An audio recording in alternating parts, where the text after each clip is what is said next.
Buenos días, buenas tardes, buenas noches, dependiendo de dónde se encuentren. Mi nombre es Andrés y bienvenidos una vez más a un video de su canal. Y como pueden observar por el título del video, hoy vamos a estar hablando de las mejores lecturas que estuve realizando a lo largo del 2025.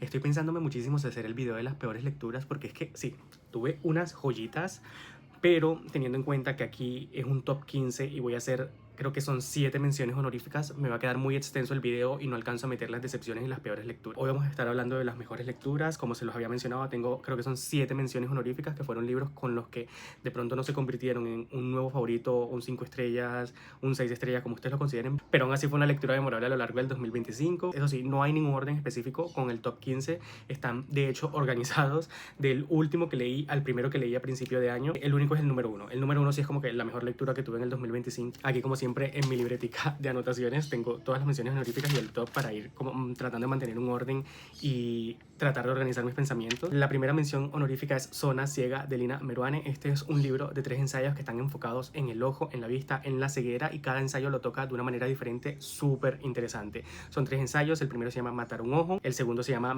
Ojos prestados y el tercero se llama Las casi ciegas. El de Matar un ojo me parece como que el mejor ensayo que leí del libro y de los mejores ensayos que he leído este año. No he leído tanta ficción como quisiera, pero este ensayo es increíble y si tienen la oportunidad de leerlo, léanlo. No de pronto se lean todo el libro o todo el ensayo, que de hecho es súper breve, porque trata del estallido chileno y la estrategia policial de cegar a las personas, a la ciudadanía, para que de pronto no pudieran ejercer sus derechos o no pudieran salir a la calle. Tiraban como unas mini bombas, si no me equivoco, algo que afectaba directamente los ojos de las personas que se encargaban de estar haciendo las huelgas. Entonces era como un ataque directo a las personas, a sus ojos. De hecho, dice Meruane en este ensayo que muchas personas de verdad estuvieron a punto de perder la vista durante estos estallidos, durante estas protestas, y pues habla muchísimo de cómo funciona el poder político sobre el principio de la ciudadanía, que se supone que es soberano y todo el mundo debe respetar, pero a veces no sucede de esa manera. Entonces Lina Meruane habla mucho sobre eso, de la corrupción, de cómo afecta la ceguera, y los otros dos hablan mucho sobre la ceguera personal y de otras personas. El de Ojos Prestados habla de un episodio que ella tuvo en el 2001 donde casi pierde la vista. De hecho, ese episodio del 2001 es lo que inspira directamente Sangre en el Ojo, que es una novela que a mí me fascina, y lo compara con diferentes cegueras de otros autores como James Joyce y Jorge Luis Borges. Sin embargo, en el último también vuelve a hablar de la ceguera, pero desde la perspectiva de autoras o mujeres que en su momento también se quedaron ciegas, pero fueron de pronto invisibilizadas por la misma sociedad, por la misma historia, y son autoras tan conocidas como Josefina Vicens, Gabriela Mistral y Marta Brunet. Seguimos con Mugre Rosa de Fernanda Trías, que bueno, o sea, Fernanda Trías también hizo parte de mi personalidad del 2025, y en este libro seguimos la historia de una mujer que se encuentra en una ciudad portuaria en la que hay una, digamos, una epidemia, por así decirlo. O sea, hay algo en el aire que es la mugre rosa que está afectando a las personas, a la ciudad. Me parece súper curioso porque fue un libro escrito antes de pandemia. Yo, pues, a Fernanda Trías ya yo la había leído desde hace mucho tiempo y tenía muchas ganas de acercarme a esta novela. Entonces, mientras ella está atravesando toda esta situación de adaptación porque hay una epidemia, también está cuidando, porque ella hacía de niñera de un niño con condiciones especiales, y aparte visitando también a su ex esposo que obtuvo el virus que da la mugre rosa. Entonces ahí pues vemos mucho existencialismo, muchas reflexiones sobre la soledad, problemas maternofiliales, porque ella tiene una relación complicada con la madre. Me pareció un libro que está hermosamente escrito. Bueno, a mí me fascina cómo escribe Fernanda Trías, independientemente de que la historia sea buena o sea mala. Objetivamente a mí me fascina cómo escribe ella, y bueno, aquí son reflexiones increíbles. Hay algunos párrafos entre capítulos intercalados que literalmente solamente es poesía pura. Entonces ahí tú vas entendiendo la historia, vas atravesando los diferentes dilemas de la protagonista, y súper, súper recomendado. Otro es Amanecer en la cosecha, que estos son los 50º Juegos del Hambre, una precuela a la trilogía original, donde estamos viendo los Juegos de Haymitch, y es una adición que Suzanne Collins hace al mundo de los Juegos del Hambre para hablar mucho sobre la censura, sobre la manipulación de los medios, sobre lo fácil que es engañar a la sociedad, sobre que no todo lo que ves es lo real. Y bueno, a mí me encantó, me fascinó. Estaba muy preocupado porque a mí no me gustó el libro de Snow, el de las serpientes, balada de serpientes y pájaros cantores, creo que se llama así. A mí ese libro no me gustó lastimosamente, entonces estaba muy preocupado por leer otra precuela en la que yo iba a pensar de pronto que lo que iba a añadir o era innecesario o no me iba a aportar absolutamente nada. Y bueno, o sea, me cayó la boca, me encantó, me fascinó, me gustó muchísimo, lloré muchísimo. La historia de Haymitch, súper trágica. Ese libro es tragedia tras tragedia. Seguimos con un manga que es Uzumaki de Junji Ito. De hecho, este es mi mangaka de terror favorito y creo que el de muchas personas. Es como el mangaka de terror predilecto. Aquí seguimos a un pueblo pequeño llamado Kurusuchou, o sea, perdón, soy terrible con los nombres, por eso tengo que leerlo. Kurusuchou, y este es atacado también por una epidemia, pero de espirales, es decir, los espirales empiezan a consumir a las personas, las mismas personas se empiezan a convertir en espirales. ¿En qué momento se le ocurre a él dibujar ese tipo de cosas? Entonces nuestra protagonista, que se llama Kiri Boshima, va a estar descubriendo qué es lo que está sucediendo dentro del pueblo y por qué este espiral está afectando a todas las personas. El siguiente libro, que es un libro que no pensé que me iba a gustar tanto como me gustó y a día de hoy sigo pensando muchísimo en ese libro, es Orlando y Virginia Woolf. ¿Qué puedo decir de pronto de Virginia Woolf o de Orlando que ya no se haya dicho? Bueno, o sea, es un libro increíble, maravilloso. Yo había tenido una relación extraña con Virginia Woolf porque todo lo que había leído de ella me había gustado, pero a medias, no me había encantado, no me había fascinado, no había conectado mucho con su manera de escribir, y no fue hasta que me atravesé con Orlando que dije, wow, por fin estoy viendo en Virginia Woolf lo que todo el mundo se supone que ve en Virginia Woolf. Aquí seguimos la historia de Orlando, el cual, aparte de vivir muchos años, a lo largo de estos años se va convirtiendo en mujer o en hombre, dependiendo de la época, va cambiando de género. Las transformaciones y las descripciones al momento de que cambia de género me parece una de las mejores cosas que he leído en este año. Están tan escritos de una manera tan bella que yo me sentía en un sueño mientras estaba leyendo el libro. O sea, fue un disfrute total, fue un manjar de palabras estar leyendo Orlando, porque yo decía, es increíble cómo puedes describir con palabras lo indescriptible. O sea, ese tipo de transformaciones no pensé de pronto que podrían describirse de esa manera, y Virginia Woolf lo hizo de una manera espectacular. El penúltimo libro que voy a estar mencionando es Alta Sangre, de Claudia Amador. Esta es una autora colombiana que me tomó por sorpresa. Es un libro que yo no tenía para nada en la mira. Me lo recomendó José, él me dijo que estaba increíble, yo le hice caso y bueno, afortunadamente me gustó muchísimo, porque yo tenía mucho miedo de que no me fuese a encantar. La verdad es que lo disfruté muchísimo.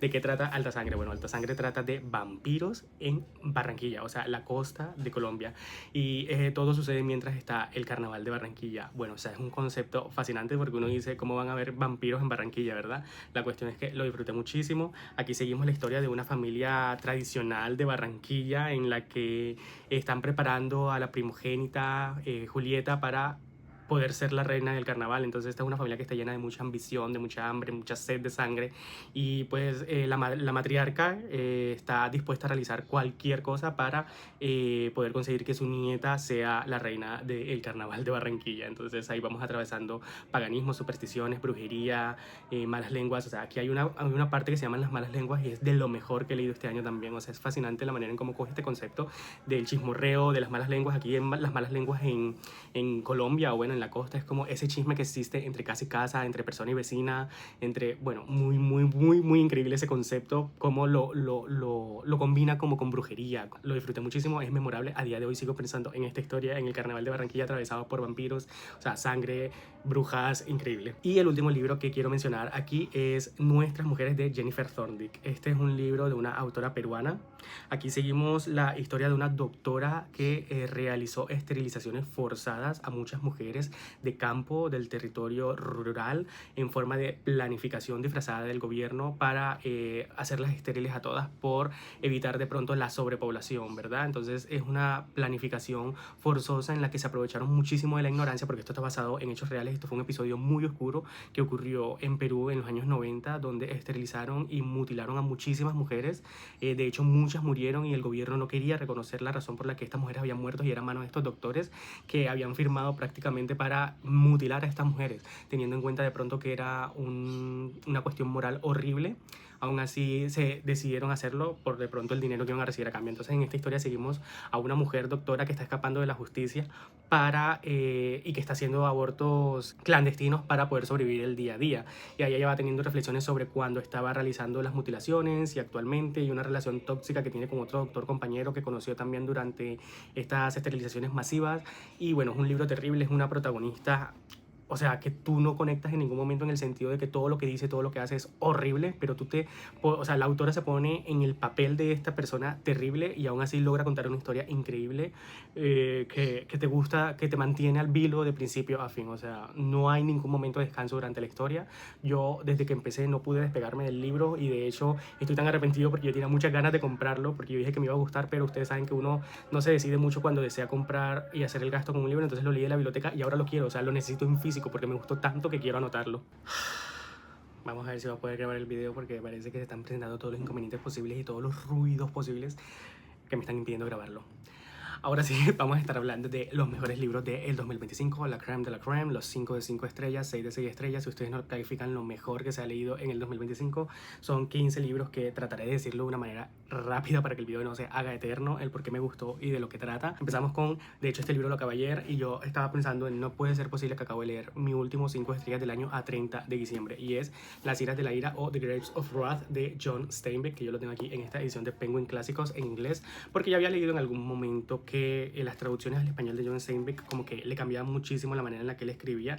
Bueno, o sea, yo ya me había leído de Ratones y Hombres y Los Crisantemos, que me habían gustado de manera moderada, y ya yo sentía que John Steinbeck iba a ser un tipo de autor para mí, entonces decidí aventurarme con Las uvas de la ira, que es un libro denso y en inglés todavía mucho más. Es totalmente cierto lo que dicen, o sea, aquí la manera, el lenguaje tan rico y maravilloso que utiliza John Steinbeck en su libro, cuando yo me iba al EPUB al español, porque sí debo admitir que de momento se sentía tan denso que no podía leerlo, se nota mucho la diferencia, y si tienen la oportunidad de leerlo en inglés, pues háganlo. En Las uvas de la ira seguimos la historia de la familia Joad, el cual su personaje principal con el que empieza la historia, que John está llegando a donde se supone que estaba su familia, pero luego se da cuenta de que no está ahí porque han empezado un camino a tratar de encontrar una mejor vida, porque esto está ubicado en la primera gran depresión de Estados Unidos, donde muchas personas, campesinos, trabajadores, habían perdido su trabajo, sus lugares, su casa, gracias al industrialismo, a las máquinas, al nuevo trabajo, al capitalismo, a la explotación laboral. Entonces estaban tratando de moverse de estado en estado para tratar de buscar una vida mejor. Entonces aquí en esta historia seguimos la familia de los Joad y van haciendo un camino de un estado a otro, están tratando de moverse hasta California para de pronto encontrar un mejor trabajo con mejores ganancias. La cuestión es que durante el camino se encuentran a varias personas, muchos inconvenientes, explotación laboral, cosas terribles. O sea, habla de una realidad muy cruda y muy fuerte de Estados Unidos, de una manera en la que yo nunca lo había leído. Estaba muy reacio, yo soy muy reacio a leer de hecho muchos autores estadounidenses, sobre todo muy clásico, porque habla de cosas que a mí en realidad no me interesan, pero John Steinbeck justo toca los temas que a mí me fascinan y habla y critica a la sociedad estadounidense de una manera, bueno, increíble. Sí debo admitir que muchos de sus libros, y eso es una de las cosas que yo me pensé ayer cuando terminé el libro, en el que sí debería o no ponerle 5 estrellas, porque mucho de su comentario es muy on the nose, o sea, como que muy explícito, muy te lo estoy tratando de dar de una manera en la que puedas entenderlo todo de una manera explícita, pero es que lo compensa la manera en la que lo escribe la historia y la historia que te está contando. Yo, este libro me demoré bastante leyéndolo, pero no se sintió así. A veces cuando uno lee un libro denso, uno se da cuenta de pronto que se está aburriendo o que siente el pace demasiado raro, pero con este libro no me pasó eso. Todo el tiempo quería volver a la familia Joad, a seguir leyendo, a terminar un capítulo de 30 páginas porque eran muy extensos, y aún así lo disfruté muchísimo. Otro de mis últimos 5 estrellas, porque diciembre fue un muy buen lector, es La manada de María del Mar Ramón. Aquí se supone que seguimos la historia de H, el cual luego de haber cometido un acto bastante violento empieza a tener las consecuencias de eso, pero al mismo tiempo estamos viajando al pasado, a su crianza, a por qué de pronto su papá se fue de la casa, fue atravesado por diferentes violencias, por diferentes ambientes que lo terminaron convirtiendo en una persona violenta. Pero yo siento que esta novela está mal marketeada, porque esta es la historia de una sociedad, sobre todo una sociedad colombiana, que no solo está atravesada por la violencia, sino también por la mala crianza, el cómo se pasan traumas de generación en generación, en cómo se le permite a muchas veces a los hombres, sobre todo porque este libro habla de la masculinidad tóxica, a que por realizar cualquier acto violento es completamente justificable. Habla muchísimo de este fenómeno que ocurre mucho en los colegios, en los que, ay, si mi hijo no lo hizo es porque él no lo hizo, pero en realidad sí lo hizo. Lo que pasa es que usted es demasiado ciego o quiere justificar a su hijo como para creer que eso no lo hizo. Entonces María del Mar Ramón lo plasma en esta novela a través de muchísimos personajes, no solo H, que se supone que es el personaje principal como lo dice acá en la sinopsis. Aquí de hecho vemos puntos y perspectivas de otras personas que rodean a H, incluida su mamá, su papá, sus amigos, sus víctimas. Entonces nada, es un libro muy bueno, que retrata, como ya lo había dicho, una realidad muy violenta de Colombia. Hay escenas fuertes, recomiendo para personas de pronto que son muy sensibles que lean las trigger warnings antes de adentrarse en esta historia, porque sí, hay escenas muy fuertes. Como lo digo, lo retrata de una manera cruda y muy real. Otro señor en la lista, la verdad es que este año hay más de un señor del que me gustaría admitir, pero bueno, ustedes saben que este era mi señor predilecto hasta que de pronto pude haber descubierto a John Steinbeck, y es Ensayo sobre la ceguera de José Saramago. Ustedes saben que, bueno, no sé si ustedes lo saben, yo siempre hablo como si ustedes hubiesen visto todos mis videos o me siguieran en todas las redes sociales. José Saramago es uno de los autores que sorpresivamente, como señor es, como mucho disfruto. Luego de haber leído el Evangelio según Jesucristo, yo dije, no puedo creer al autor que acabo de descubrir, y estado leyéndolo en estos últimos 3 años. Bueno, decidí por fin leer Ensayo sobre la ceguera, de hecho por motivación de Camilo, que me dijo que había sido como una de sus lecturas memorables del 2025 y había dicho de pronto que me fuese a gustar. Entonces ya leí por fin la oportunidad porque ya lo había comprado teniendo esa perspectiva de que me iba a gustar. Y bueno, un acierto totalmente con este librazo, o sea, el visionario que era José Saramago. En realidad aquí seguimos, bueno, empezamos el libro con un hombre que se va quedando ciego en un semáforo, está en su carro, empieza a perder la vista y a partir de ahí como que explota la historia y vamos viendo diferentes personas que al mismo tiempo que él van perdiendo la vista y terminan todos recluidos como en un psiquiátrico, creo que era un hospital abandonado. Ahí los meten a todos y bueno, se crea una mini sociedad dentro de ese mismo hospital, mientras el caos afuera está desatado porque todo el mundo está empezando a quedarse ciego y no hay como una razón específica de por qué se está quedando las personas ciegas. O sea, literalmente no se sabe si es contagioso, no se ha investigado lo suficiente, de la nada cualquiera se puede quedar ciego y hay unos que no son afectados incluso estando acompañados de otras personas ciegas. Entonces aquí seguimos a varios personajes que están tratando de vivir dentro de un mundo creado artificialmente para ellos mismos, que son los ciegos, entre comillas, dentro de este hospital. Y bueno, ahí se generan relaciones de poder, de violencia, o sea, es un retrato calcado de la sociedad. O sea, es algo que si sucede a día de hoy, es algo que yo veo real. O sea, la sociedad, nosotros we are so fucked up a society, que yo veo posible que suceda algo como lo que escribe José Saramago en este libro. Es un libro también súper humano que habla de la soledad, de la bondad, de la ayuda, de la venganza, no sé, de la comunidad. Es un libro muy, muy hermoso, la verdad. Es un libro que conecté demasiado con él. A mí no me importa la manera en la que escribe José Saramago. Este señor puede escribir sin una sola coma si le da la gana, que yo voy a leer todo lo que haya escrito porque es que encantadísimo. Otro libro que me tomó por sorpresa este año es Changó, el gran putas, de Manuel Zapata Olivelo, un autor colombiano del que no había escuchado nada. De hecho, hasta el año pasado fue que yo descubrí este libro buscando en la Panamericana para ver de pronto qué me compraba y yo lo vi, yo dije, oye, yo nunca había escuchado este libro, decía que era edición conmemorativa de los 40 años y así fue como llegué al libro. Entonces leí la sinopsis y dije, se ve interesante, estuve buscando, me di cuenta que era un libro del que no se había leído mucho, que no había mucha investigación y hay una chica que yo sigo que se llama Lina en Instagram y ella estaba haciendo un taller de este libro porque hizo un ciclo afro. Y yo dije, nada, es la oportunidad perfecta para por fin leer. Entonces yo lo voy a leer acá porque a mí me gustaría como poner lo que escribí acá. Aquí vemos una epopeya total y académica sobre la libertad, la religión, los dioses. Es una cosmovisión yoruba, que es la cultura y el pensamiento que utiliza Manuel Zapata dentro de este libro sobre la vida y el camino de un héroe contado a través de diferentes personas y a través de diferentes generaciones. Porque habla de Changó, como le dice acá el nombre, Changó, pero es que Changó no es una sola persona. Changó es una entidad que atraviesa diferentes personas y como es más que todo ese espíritu de libertad, de justicia, de incluso tratar de alcanzar lo inalcanzable, como te llena la motivación suficiente como para incluso sacrificarte a ti mismo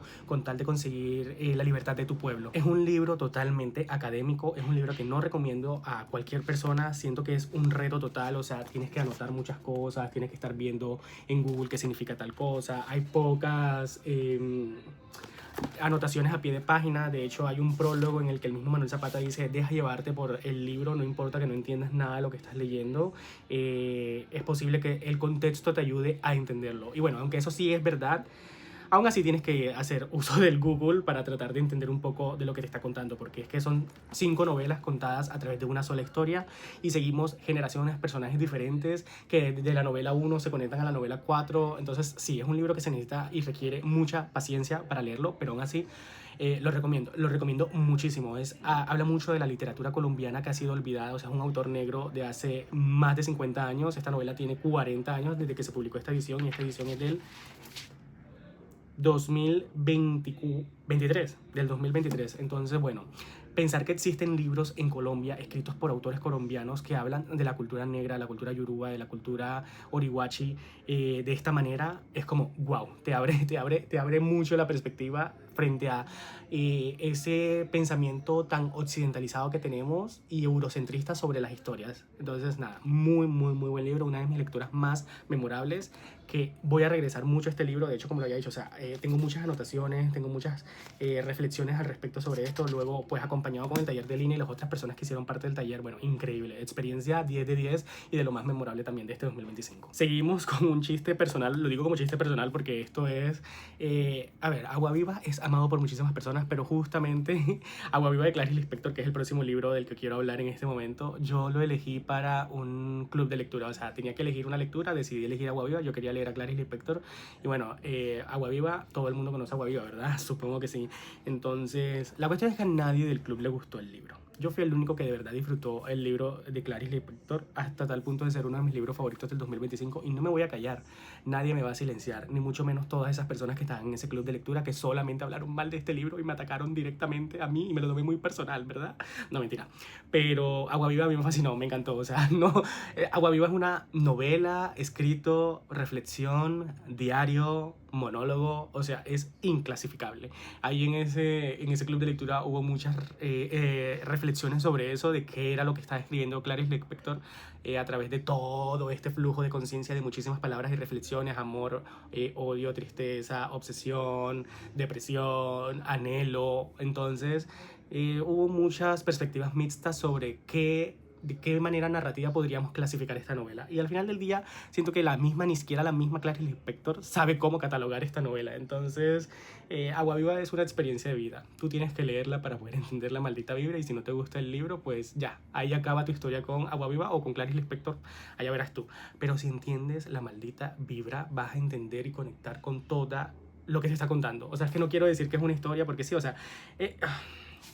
nada, increíble, maravilloso, una de mis personalidades del 2025. De hecho, mi reseña que puse en Goodreads es como que yo un domingo cualquiera a las 5 de la tarde, porque justamente me acabé el libro una sentada y cuando lo acabé me quedé mirando el vacío y dije, wow, definitivamente soy y seré. Y era un domingo a las 5 de la tarde. Entonces, nada, maravillosa experiencia. Planeo seguir leyendo a Clarice Lispector. Ya estaba muy preocupado porque me había leído Cerca del Corazón Salvaje. Y oigan, o sea, uno de los libros más extraños que yo había leído. Y estaba muy preocupado por seguir leyéndola. La cuestión es que, bueno, Agua Viva me encantó. Ahora, otro libro del que... ¿Qué puedo decir yo de él que ya nos haya dicho antes? Y no solo es una de mis mejores lecturas del 2025, más que llamarlo una de mis mejores lecturas del 2025, quiero llamarlo una lectura memorable de mi vida. Creo que todo el que ha atravesado este libro puede decirlo, haya gustado o no haya gustado. De pronto, si odias el libro, ya sí no podrías categorizarlo de esa manera. Pero estoy hablando de Los Miserables de Víctor Hugo, aquí en esta traducción de Alianza que me regaló Angélica, uno de los mejores regalos que me han hecho en toda mi vida. Porque, o sea, de verdad, leer Los Miserables es una experiencia de vida que les recomiendo a todo el mundo. O sea, es de esos libros de los que yo podría recomendar a ciegas, porque no es un clásico difícil, o sea, necesitas mucha paciencia, no te lo voy a negar. Es un libro que a mí me tomó casi un año leerlo, pero aún así, aunque me haya tomado un año leerlo, en ningún momento me aburrí ni me cansé de leer Los Miserables. Ahora, lleva el mérito porque este es como, o sea, hay como 1600 páginas en esta edición de Alianza. Entonces, nada. Como lo había dicho, ¿qué puedo decir de Los Miserables que no haya dicho todo el mundo ya? La historia de Jean Valjean, de Cosette, de cómo se encuentran, una historia de venganza, de odio, de amor, de pasiones, de arrepentimientos, de familia, de conexión. Bueno, o sea, es una novela increíble, es una novela con todas las letras mayúsculas. Y bueno, todo lo que se dice de Los Miserables es verdad. O sea, es una novela de vida. Yo odio con toda mi vida a los personajes mártires. O sea, los odio con toda mi vida porque siento que son personajes que estresan muchísimo por no dejar. Sin embargo, jamás había disfrutado tanto un mártir como lo haya disfrutado yo con Jean Valjean. Porque Jean Valjean es un mártir al final del día. Por todo lo que le sucede, obviamente tiene todo el derecho a convertirse en un mártir. Pero conecté tanto con su personaje, me pareció tan humano, tan increíble. Yo muchas veces lloraba con lo que... no tanto lo que le pasaba a él y a los personajes, sino por la bondad, la humanidad y ese perdón con el que narra Víctor Hugo, ese perdón de seguir existiendo, de escapar, pero tratar de encontrar una nueva vida, que no importa cuáles son las circunstancias, aún así tienes como the will to live. Entonces nada, es una novela increíble que estoy tan agradecido de tener en físico. Obviamente voy a regresar a ella dentro de muchísimos años. Eso sí, debo decir, ya no me acuerdo el nombre del personaje. Yo de hecho tenía planeado hacer, eso fue uno de los proyectos fallidos del 2025, hacer los diarios de Los Miserables, por esa misma razón, porque durante estos episodios, estos vlogs que yo hago sobre libros intimidantes así clásicos como esto, como lo hice alguna vez con It y lo hice con Ana Karenina, Karenina quería hacer lo mismo con Los Miserables, pero bueno, no fue posible lastimosamente. Pero ahora no me acuerdo, pero estos 30 segundos van a ser de spoilers. Al final del libro hay un personaje que se mete con Cosette. Ese personaje es insoportable, es lo peor que yo he leído en toda mi vida. Lo odié tanto, yo no sé si era el objetivo de Víctor Hugo, pero lo odié tanto, no lo soporté durante todo el libro y me lo quería meter dentro de la cara y yo decía, no, no, no, no lo aguanto, no lo soporto, aléjalo de mí, aléjalo de Cosette. Entonces sí, ese personaje es el verdadero villano de la historia. Ya ni siquiera el policía que estuvo persiguiendo a Jean Valjean hasta el último día de su vida, sino ese maldito personaje lo odié con toda mi alma. No sé si voy a volver a leer a Víctor Hugo, me preocupa muchísimo. Yo siento que Víctor Hugo es... No lo voy a comparar con Charles Dickens porque Grandes Esperanzas ni siquiera pude leer más de 100 páginas. Pero yo siento que si yo leo otra novela de Víctor Hugo no me va a gustar como me gustó Los Miserables. Siento que es ese tipo de autor. Seguimos con una sorpresa del 2025 y también uno de mis highlights de este año, y es Los días del abandono de Elena Ferrante. Para mí esto es una sorpresa porque yo leí el primer libro de La amiga estupenda y oigan, no me gustó. Lo ubiqué un libro muy sobrevalorado, terminé el libro y dije, o sea, este es el grandioso libro que supuestamente es incluso el mejor libro de todos los últimos 20 años según The New York Times y todas las cantidades de fuentes y autores que te puedes imaginar. Yo leí ese primer libro, ese primer tomo de La amiga estupenda y dije, creo que acabo de leer otro libro. La cuestión es que quedé sin ganas de seguir leyendo a Elena Ferrante hasta que otra vez esa misma chica, con otro libro que voy a mencionar más adelante, habló de Los días del abandono y dijo que era un libro increíble y maravilloso. Entonces decidí seguir su perspectiva. Lo leí en digital, me lo acabé en un día y medio.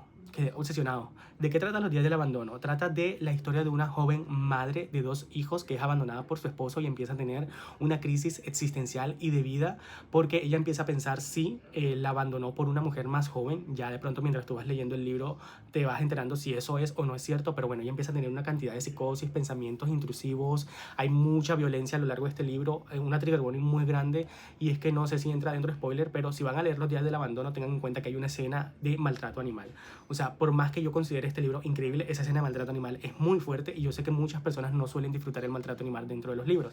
Entonces quiero dejar esa trigger warning. Sin embargo, no voy a estar justificando a la autora por haber incluido esa escena de maltrato animal, pero bueno, todas las motivaciones de la personaje principal gracias a esta psicosis que empieza a partir del abandono de su esposo, siendo ella una madre de 2 hijos, ocupada, colapsada, trabajando, siendo de todo prácticamente en la casa, la lleva a pensamientos muy fuertes. Entonces nada, o sea, es eso, la psicosis de una mujer durante toda esta época, esta época muy oscura de su vida. Entonces, bueno, yo leí Los días del abandono y dije, wow, esto es lo mejor que he leído este año.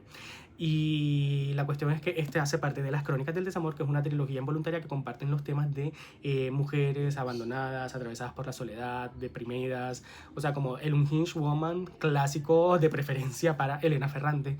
Entonces luego me leí El amor molesto y La hija oscura, y aunque no fueron libros de 5 estrellas ni que tampoco voy a mencionar a profundidad acá, debo decir que esa fue una de las mejores semanas del 2025. Las leí todas así de seguido. Después de haber terminado Los días del abandono, me leí El amor molesto y luego me leí la hija oscura.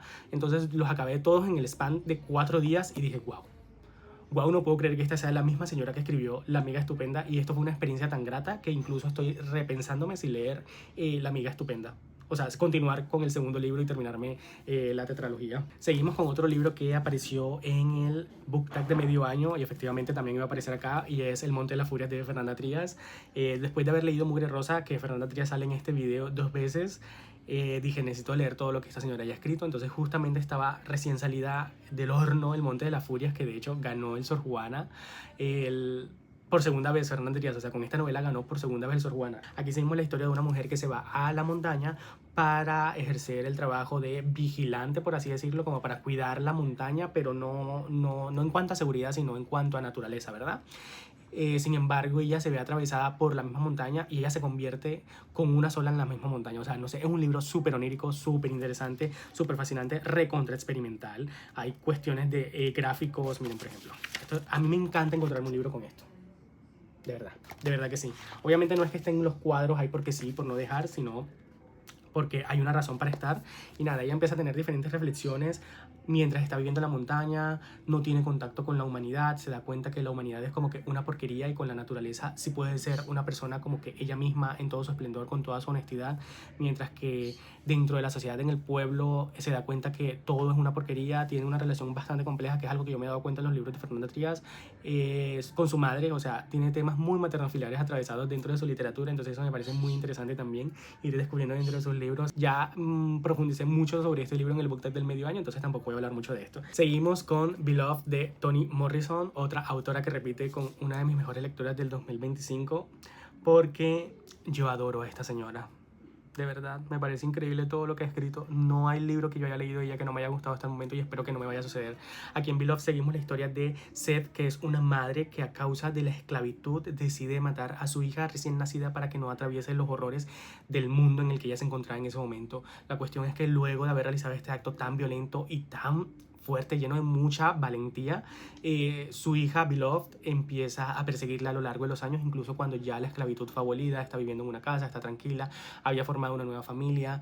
Entonces Beloved la persigue en forma, digamos, de espíritu, de karma. Hay muchísimo realismo mágico, no sabes lo que está sucediendo es real o es falso. Y bueno, hay muchísimas reflexiones sobre el arrepentimiento, efectivamente sobre el racismo, sobre las mujeres, sobre el dolor femenino, sobre la maternidad, sobre el dolor que nace a partir de realizar un acto tan violento, esa culpabilidad que la persigue a ella todos los días de su vida, porque piensa muchísimo en Beloved, por ella piensa y vive, incluso habiendo tenido ya una hija sana, mayor, que está viviendo, que está educándose, que está aprendiendo de la vida, pero aún así Beloved siempre la estará persiguiendo y eso lo retrata pues Toni Morrison de una manera increíble. O sea, este libro tiene una última página de las mejores últimas páginas que he leído en toda mi vida. Quien lo haya leído ya debe saber cuál es. Lo mismo que me pasó con John Steinbeck, y es lo que digo, si tienen la oportunidad de leer a Toni Morrison en inglés, háganlo, porque las traducciones en español son un crimen total y eliminan muchísimo el lenguaje tan delicioso y rico que ella utiliza en estos libros. Yo solo tengo en español de ella Ojos Azules, y todo el resto de libros que he leído y que deseo leer los tendré en inglés. Nada, es un libro increíble. Esta última página, para quienes sepan, lo sabrán, cerré ese libro con lágrimas en mi rostro. Seguimos con otra de las... Este año estuvo lleno de muchas sorpresas, pero ¿saben por qué? Porque estuve saliendo mucho de mi zona de confort. Me había pasado mucho que los géneros que yo he estado leyendo mucho, como la ficción histórica, incluso el terror, porque yo suelo leer mucho terror, habían terminado no de aburrirme, pero sí no me llenaban mucho los libros que estaba leyendo sobre esos géneros. Entonces decidí como abrirme a más género, y con eso llega American Psycho de Bret Easton Ellis. O sea, no sé si alcanzan a ver la portada porque, bueno, o sea, la ventana refleja muchísimo. No solo refleja en mis lentes, sino que también refleja en las portadas. O sea, American Psycho. Bueno, American Psycho, uno de los libros más importantes del siglo pasado. Bret Easton Ellis es uno de los autores, de esos autores norteamericanos, así como me sucede con John Steinbeck, que retratan una sociedad norteamericana corrupta, violenta, horrible, egocéntrica, capitalista. O sea, Bret Easton Ellis, así como John Steinbeck, retrata la sociedad norteamericana de la manera en la que a mí me encanta leerla, con una crítica fuerte a todo ese poco de personas que piensan que viven en una sola burbuja. Entonces, este efectivamente es un libro lleno de mucha sátira, de ironía. ¿Qué puedo decir de American Psycho que ya no se conozca, gracias incluso también a la adaptación tan famosa que existe? Aquí seguimos la historia de Patrick Bateman, un hombre de negocios que trabaja en Wall Street, tiene muchísimo dinero, está acompañado y relacionado con personas de muchísimo dinero, y entonces tú te pones a pensar que este hombre que tiene tanto dinero y que tiene tantas cosas en la vida se siente completo, pero no, hay un apartado violento y horrible de él que hace que eso sí sea que lo llene. La cuestión es que no sabemos en todo momento si lo que está haciendo o lo que está realizando es verdad o es mentira. Y aparte, este es un libro del que tienes que tener mucha paciencia, porque está escrito a propósito de una manera en la que hace el libro insoportable. O sea, yo entiendo que sea un libro que a no todo el mundo le guste ni llegue a disfrutar, por la razón de que hay unas descripciones de ropa, de marcas, de relojes, trajes, rutinas de cuidado facial. O sea, son páginas y capítulos completos, bloques de textos, hablando solamente, por ejemplo, de Los Miserables, el musical, o de un tipo de traje, un tipo de colonia, o la manera en la que se viste cierto personaje, pero está hecho de esa manera, como para hablar muchísimo del nihilismo de estos personajes y de cómo para ellos eso es lo importante y lo relevante y es lo único que puede llenarlos más allá de cualquier otra cosa normal, ¿verdad? Porque ¿por qué te fijarías tú en qué tipo de traje tiene otra persona más que porque eres alguien superficial? Aquí también hay intervenciones de personajes no, de personas que existen. Hay muchas reflexiones sobre Donald Trump y eso me pareció muy, muy gracioso. Fue un libro con el que me reí muchísimo. Eso sí, es un libro violento con todas las letras en mayúscula. O sea, yo no recomiendo este libro a la ligera porque hay escenas traumáticas, o sea, fuertes. Y bueno, también es el objetivo del libro y yo no tengo problema con esas escenas. De hecho, a mí me gusta mucho ese tipo de, ¿cómo se llama? ¿Cómo es? Como ficción transgresiva, ¿verdad?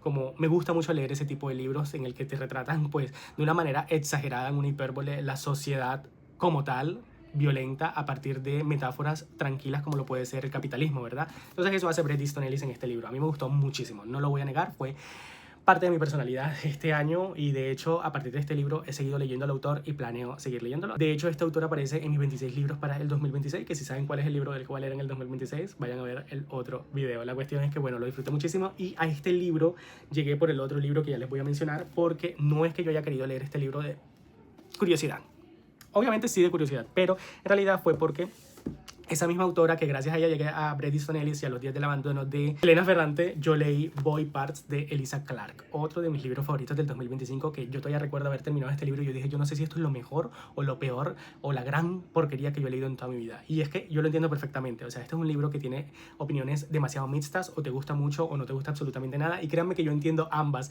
porque yo cuando acabé el libro terminé con un pensamiento de no sé si esto es lo mejor o lo peor que he leído en toda mi vida. No sé si ponerle 5 estrellas o ponerle una estrella. Y al final del día, todavía a día de hoy sigo pensando, esto es un libro que yo leí hace muchos meses, sigo pensando tanto en esta historia y en la personaje principal que yo digo, wow, o sea, no puedo decir más nada que ponerle 5 estrellas y llamar a este libro un gran libro del 2025.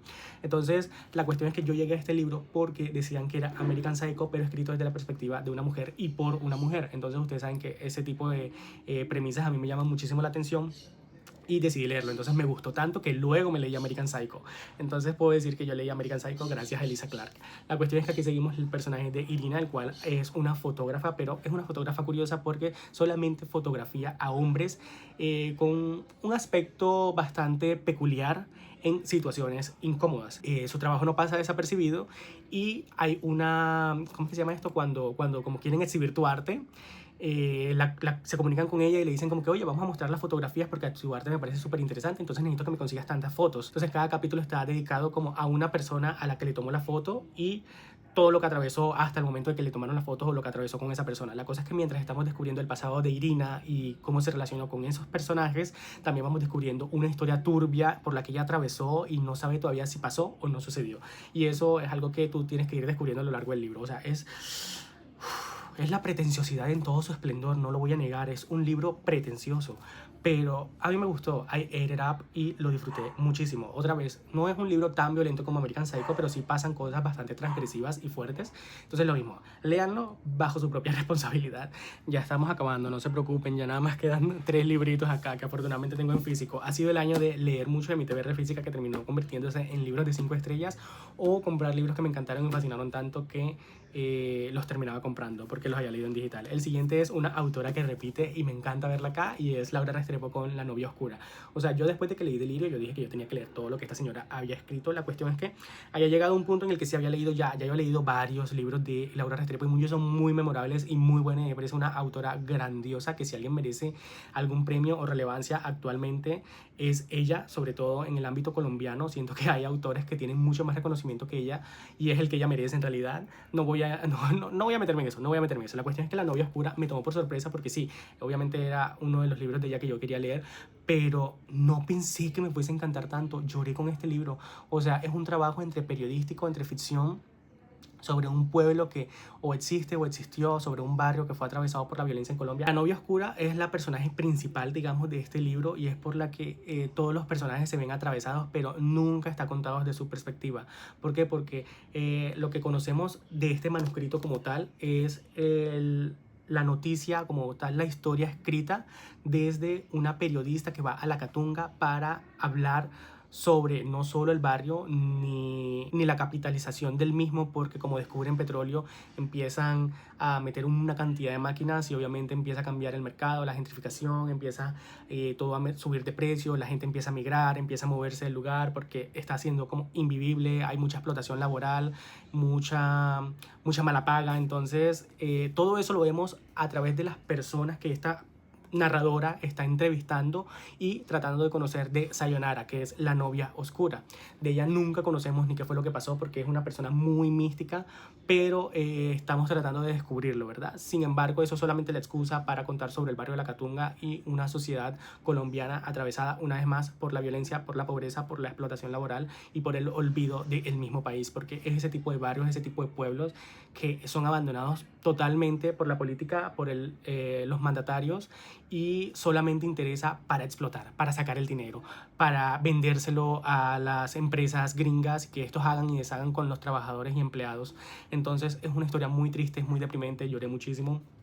Pero está hermosamente escrita. Sayonara es un personaje fascinante, lo hace todavía más fascinante saber que nunca estamos conociendo la historia desde la perspectiva de ella, sino de el que se enamoró, el que la crió, el que la conoció, el que habló con ella. Entonces como una construcción, como le digo, periodística, pero al mismo tiempo contado desde una historia de ficción. Hermosamente escrito, una de mis mejores lecturas del 2025 y consolida a Laura Restrepo como una de mis autoras de cabecera. No voy a decir mucho de este libro porque ya he hablado al cansancio tanto del libro como de la autora, pero es imposible decir adiós de Han Kang, ya lo he dicho varias veces. Aquí seguimos la historia de, nunca sé decir su nombre, Wengia, no sé, o sea, es una mujer que recibe la llamada de una amiga con la que no hablaba hace muchísimos años, pero tuvo una relación muy cercana porque tuvo un accidente y necesita que alguien cuide de su cotorrita mientras ella está hospitalizada. La cuestión es que cuando ella llega a la isla de Jeju, que es donde está la casa y donde tiene que cuidar a la cotorra, se da cuenta que hay una tormenta de nieve imposible de pasar. Entonces, bueno, o sea, es un libro súper onírico, no sabes en qué momento es sueño, en qué momento es realidad. Es un libro deprimente, habla muchísimo de la historia de Jeju, un episodio muy oscuro con la historia intercalada entre nuestra personaje principal y su amiga, porque su amiga también tiene mucho protagonismo a lo largo de la historia. Entonces, su amiga, al haber vivido en Jeju y haber tenido generaciones en Jeju, es que ahí se toca toda esa parte de la isla, en cómo fueron víctimas muchas personas a manos, del mismo gobierno. Entonces, bueno, un libro deprimente que a mí me encantó, me fascinó, me gusta muchísimo la manera de hablar de escribir, de hablar de Han Kang. Tengo anotaciones a más no poder, o sea, es de esos libros que mientras lo leía anotaba en un cuadernito, anotaba en post-its que luego metía en el libro y luego cuando lo acabé dije, wow, acabo de encontrar una de mis mejores lecturas del 2025 y obviamente nada, de nadie más ni nadie menos que de la maravillosa Han Kang. Estoy muy emocionado de Tinta y Sangre, creo que se llama su nuevo memoir, que va a salir en el 2025. No es una novedad como tal porque fue un libro que ella escribió hace muchos años, pero apenas está siendo traducido al español y nada, muy emocionado. Y el último libro de esta pila, antes de mencionar mi libro favorito del 2025, y creo que fue mi primer 5 estrellas, sí, es Antígona González y otros poemas de Sara Uribe. Increíble. Voy a leer lo que dice acá porque siento que eso resume de manera perfecta lo que es este poemario. Y dice: ¿qué cosa es el cuerpo cuando alguien que lo desprovee de nombre, de historia, de apellido? ¿Qué era una probabilidad? Cuando no hay faz, ni rastro, ni huellas, ni señales. ¿Qué los iba a traer aquí? ¿Qué cosa es el cuerpo cuando está perdido? Antígona González es un retelling escrito desde la perspectiva de una chica que está tratando de encontrar el cuerpo de su hermano. O sea, es un retelling de Antígona, pero al ser Antígona González y ambientada en México con las personas desaparecidas, pues te habla de toda esta violencia sistemática que ha ocurrido no solo en México, sino en Latinoamérica. Yo relacioné mucho este libro con los falsos positivos. Yo creo que también dije ya mucho sobre este libro en el book tag de medio año, pero bueno, a mí me encantó, me fascinó. El poema de Antígona González es lo mejor que hay aquí, pero efectivamente el resto de poemarios, porque aquí hay otros poemas, también siguen siendo increíbles, maravillosos. Una de mis lecturas memorables que recomiendo a todo el mundo. O sea, este sí es un libro que recomiendo ciegamente a muchas personas. Antígona González. No he hablado mucho sobre este libro en mi perfil en mis otras redes sociales, ni mucho menos aquí en el canal porque no he subido mucho video, pero si hay alguna de las lecturas que de pronto quisieran sacar y que de verdad tienen la oportunidad y pueden hacerlo, es esta. Lean Antígona González. Y hablando de poemarios y una sorpresa para nadie, creo que también salió en el book tag de medio año, mi lectura favorita del 2025, que no fue destronada por ninguno de estos libros que yo acabo de mencionar, es La poesía completa de Idea Vilariño. Es muy difícil para mí, y yo creo que para muchos lectores, que un poemario sea la lectura favorita del 2025, pero ustedes no saben lo que significó esta lectura para mí. A principio de año estaba atravesando unos meses bastante complicados y jamás me había sentido acompañado con las palabras como lo hice cuando estaba leyendo la poesía de Idea Vilariño. O sea, yo sé que es súper cliché, todo el mundo ha leído Idea Vilariño, todo el mundo conoce Idea Vilariño, pero cada uno es interpelado de diferentes maneras. La cuestión es que fue una época lleno de muchos altibajos en el que mi única compañía, literalmente mi única compañía, eran los poemas de Ida Vilariño. Yo sabía que esto era un poemario que yo deseaba y necesitaba leer en físico. De hecho, me negaba muchísimo a leerlo en digital porque sí, ya me está dando alergia, ya me está dando alergia. Por eso es que no hago videos tan extensos porque de la nada me empieza a dar alergia. La cuestión es que, nada, o sea, no estoy llorando por el libro, que sí, lloré mucho con este libro, estoy llorando porque me está dando un ataque de alergia, ¿ok? Por si me llegan a ver los ojos rojos. Fueron unos meses en los que estas palabras y estos poemas eran lo único que me acompañaba, con los que podía reflexionar, con los que podía escribir, sentirme interpelado. O sea, no van a ver, pero sí pueden ver todo lo que escribí, si pueden ver todo lo que escribí en una sola página, bueno. Así hay muchos poemas, obviamente demasiado personales. Es ese tipo de libros que ni por el chuchas prestaría a una persona, solamente recomendaría Idea Vilariño. Entonces, sí, algo que estaba diciendo ahorita era que yo quería leerlo en físico por esa misma razón. Yo sentía que este libro a mí me iba a encantar. Los poemas que había visto como sueltos en redes sociales me habían parecido ya muy buenos. Tenía ese presentimiento de que iba a ser una lectura tan memorable para mí que necesitaba leerlo en físico. Era muy fácil leerlo en digital, pero yo siento que si lo hubiese leído en digital no hubiera tenido el mismo impacto que tuvo. No, de pronto sí hubiese tenido el impacto, pero o sea, tenerlo en físico, esa experiencia de agarrar las páginas, de subrayar, de que tu lágrima caiga en esa hoja mientras estás leyendo el libro, o sea, eso es irreemplazable. Irreemplazable. Entonces, si no han leído a Idea Vilariño, no sé qué están esperando. Esta es mi mejor lectura del 2025 por lejos, por lejos. Tanto de manera objetiva porque los poemas son increíbles, como de manera personal porque me llegaron tanto que desde que los leí a día de hoy sigo revisitando estos poemas, los voy a seguir revisitando, planeo hacer una relectura completa de todos estos poemas. En cualquier día literalmente agarro el libro, cojo, abro un poema al azar que haya subrayado y digo, totalmente, totalmente. Y luego abro otro poema y digo, maldito seas, Onetti, maldito seas. Disfrutado, es cierto todo lo que dicen de Idea Vilariño. Y si tienen la oportunidad de hacerlo su personalidad, no la desaprovechen.